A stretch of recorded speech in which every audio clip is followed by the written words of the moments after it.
Hi everyone, in this video I'm going to show you how to remove Gmail account from Android phone.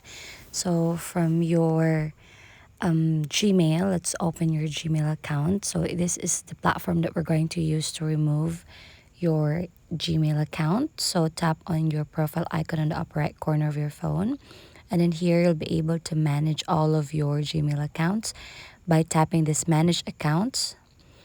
And then you can now manage, and you can just tap on this specific account that you wish to remove. So let's try this one.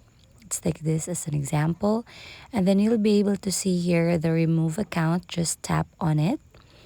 So let's tap remove account. By removing this account, it will delete all of its messages, contact, and all the data.